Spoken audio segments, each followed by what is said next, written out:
Royal Enfields back then, at a time when they were not a mass thing, right? They were for a certain kind of audience. And there were people opting to buy a bike which was much larger in displacement, which meant fuel efficiency was going to be crap compared to anything else at that time on the market. Reliability was rubbish, and it was a lot more expensive. Yeah. So it made no sense, but people went towards them, and they were extremely, what shall we say? A thrill to have them. There was a lot of desire and aspiration involved. And today I feel that for that desire is being Encashed. Encashed. Bled. Yeah.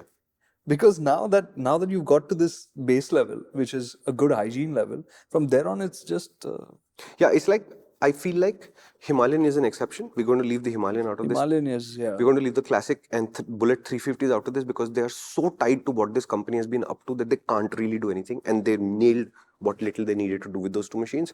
But somebody in this office was asking me in the morning today, somebody who doesn't really track motorcycles, they're saying, so what Royal Enfield products are you willing to recommend? And I am shocked at how short that list is. Yeah. Because I'm willing to recommend you a classic and a Bullet 350 if you're in that right temperament. Meteor 350 at a stretch. Interceptor 650 is your best bet for the 650 twin, and it has suboptimal suspension, but it's reasonably cheap to buy, so you'll upgrade it and move on with it. And the Himalayan. Done. One product per platform effectively. 3 platforms, 3 products effectively.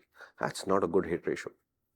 And if you think about what's going on, again you leave the Himalayan out of this. All of their bikes look a certain way and do very little. Right?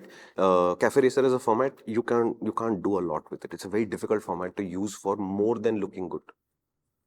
I'm not saying you can't do it. Some of you are super hardcore, you love your Contis. I'm not dissing you at all. I'm just saying, to sit like this every single day to do everything that you normally do with a motorcycle, it's a difficult choice to make for a large group of people. Yeah. The Bear, it should have been so easy to ride every day because it does have the suspension travel required to do it. It does have the ground clearance to do it, but the suspension is so stiff that it's going to be difficult to live with. It's the same with the Super Meteor, which is on the verge of being a fantastic cruiser. It's the same with the Shotgun. It's the same with the Hunter. And they all have singular issues. Rear suspension, too stiff. And headlight. Look, to me, the LED headlight is still, yeah, I'll put 2 aux LED, I'll put 2 auxes, and some police will catch me periodically, and I will explain to them that, look, the headlight is useless, what do I do? Fair enough. I can work around that. Suspension is just, at least give me basic working suspension. And you know how to do it. Just look at the Himalayan. Nothing like the Himalayan exists. You know, it's funny, when he said that, I was also just going to jump in and you should just look at but the 2 bikes that we chose are different. I was going to say Classic.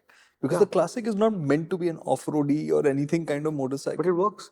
But it works so good. Yeah. It is so good. And the Bullet has a slightly more comfortable seat. It visually is obviously different, but the Bullet seat is slightly more comfortable. If anything, the Bullet's even more plush feeling. And to me, Himalayan, it's still on a budget. It has enormous suspension travel, but the level of control on that suspension, my God.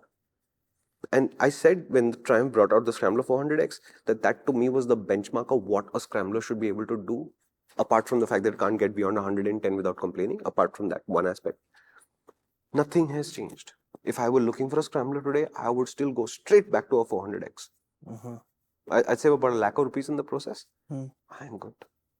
I want to paint a picture to you. Imagine sitting on the Bear, like he said, big, wide stance, you're sitting tall with a nice pulse from that engine, smooth performance, and you're going down this road, and instead of feeling that bumpiness which is going to make you feel jittery and this, instead you have this creamy softness about it with the long travel suspension soaking up those undulations nicely. Imagine that bike almost floating, and then the big stuff is dealt with it just as impressively.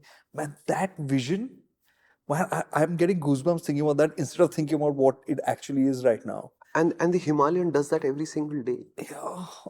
Every single day. Oh. Like, I know that this test route on a Himalayan, I won't feel a thing. I know everything because the thing is so good with feedback. Yeah. But I won't feel a thing. That 100 kilometers of rippled concrete. Listen, this has been fun, and I think we should take this to the next level. I think our relationship's ready for it. And if you're ready, head to the MotorInc channel, where this 3-minute video ends up expanding into a hour-long video which would be a great way for us to spend time when you're taking a jog, in a flight, commuting to work, or back. We'd love to hang out more.